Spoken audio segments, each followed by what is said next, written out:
بيعدي يوم عليها وبيدق الباب وهو مخبي الفاس ورا ظهره، وأول ما بتفتح الباب بيضربها بالبلطة في راسها.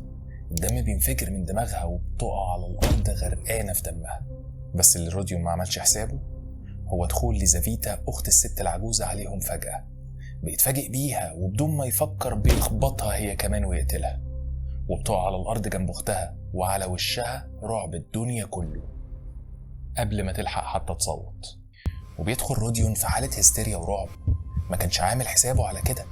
أختها كانت طيبة وبريئة وملهاش ذنب. بيتوتر جدا وبياخد حاجات بسيطة وبيهرب والدم مخطوف من وشه. الناس بتكلمه وهو ماشي بس ما كانش شايف ولا سامع حد. صوت واحد بس بيتردد في ودانه: أنا عملت كده عشان أثبت إني متفوق، إني غيرهم. ويرجع يرد على نفسه: أنا بقيت قاتل، ما استاهلش حتى أعيش. والعقاب بيبتدي من ساعتها. العقاب ما كانش إن البوليس يمسكه، العقاب كان جوه دماغه. بقى عايش في رعب وجلد ذات وهستيريا، أي دقة باب بتخضه. بيحلم بكوابيس مرعبة عن الجريمة، مش عارف يثق في أي حد، حتى في صاحبه رازومي خين، أو في سونيا البنت الطيبة الغلبانة اللي وقع في حبها واللي كانت بتشتغل بائعة هوا عشان تصرف على أسرتها. ومشيها صاحبي طيبة وغلبانة عشان سياق الرواية.